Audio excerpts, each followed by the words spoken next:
De quoi sont morts les 36 sangliers retrouvés dans l'embouchure du Gouessant. 5 des 6 animaux analysés présentent du sulfure d'hydrogène dans les poumons, ce gaz toxique que dégagent les algues vertes en décomposition. La préfecture des Côtes-d'Armor se refuse pour l'instant à toute conclusion définitive.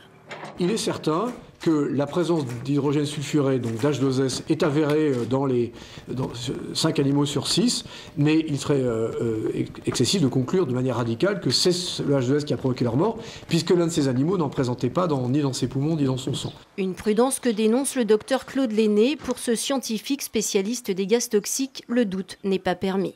Là, on a plusieurs animaux qui ont des doses mortelles d'hydrogène sulfuré. Et pourquoi des doses mortelles? Parce que l'un des animaux a une dose qui est la même que celle qui a tué un cheval de 500 kg. 2 autres ont des doses qui sont largement supérieures à la dose qui avait été mesurée sur le cheval. Donc le fait qu'il y ait plusieurs animaux qui présentent ces taux d'hydrogène sulfuré, ça signe que la cause immédiate de la mort de ces animaux, c'est l'hydrogène sulfuré. Un constat qui renforce le point de vue des associations environnementales. Elles demandent des mesures d'urgence, notamment l'accélération du plan algues vertes côté préventif, tout en se demandant jusqu'où va aller l'État dans sa fuite en avant.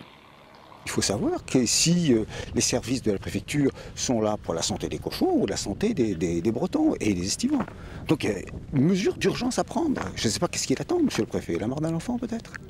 Le plan algues vertes pourrait avoir des effets à l'horizon 2027. D'ici là, dans certains secteurs comme les vasières, le ramassage a ses limites. Les algues y pourrissent sans possibilité d'être évacuées. La seule solution serait donc qu'elles disparaissent. Mais existe-t-il une réelle volonté politique? On continue d'être dans un langage de dénégation. Nous voulons, nous, le contraire, un langage de vérité. On dit très clairement, la Bretagne, à 95% est très fréquentable, les plages sont belles, mais il y a quelques plages où il y a un danger. Donc on n'a pas le droit de laisser ça au hasard.